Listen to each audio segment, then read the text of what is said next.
I think the best thing you can do is teach your kid to use the computer safely. Teach him or her what the threats are, and teach him or her to want to protect themselves. If they go online with the idea of hurting other people, they can do it. It's very easy. They have to want to protect themselves and want to not hurt other people.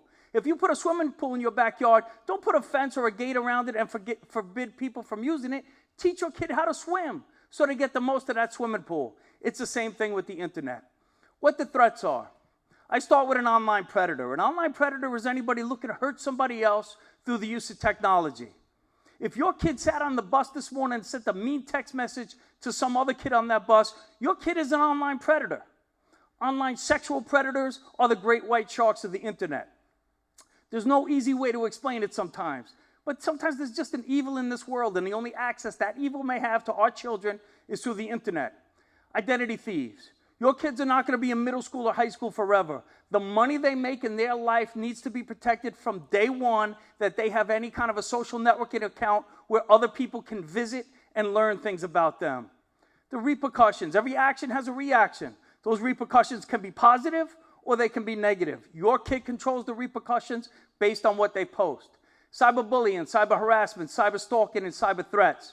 We're going to understand what it means to be a cyber bully or to be bullied by somebody. And you got to go home and talk to your sons and talk to your daughters and say, is this happening? Because it's happening. Which side of it are you on? We need to have those conversations. We need to have them often. We're the adults. When communication breaks down, we need to be the place that starts communication again. Easier said than done, I know, but we're the adults. Those are our kids. And lastly, the idea of sexting or sextortion, sending a nude or provocative picture to somebody else.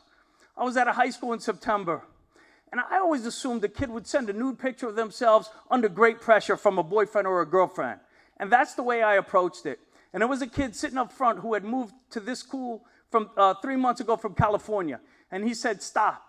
He said, I've pressured nobody. I've been here 3 months. I got 15 naked pictures of girls in this high school who I've never even said hello to. This was my welcome to the school. Here's my naked picture.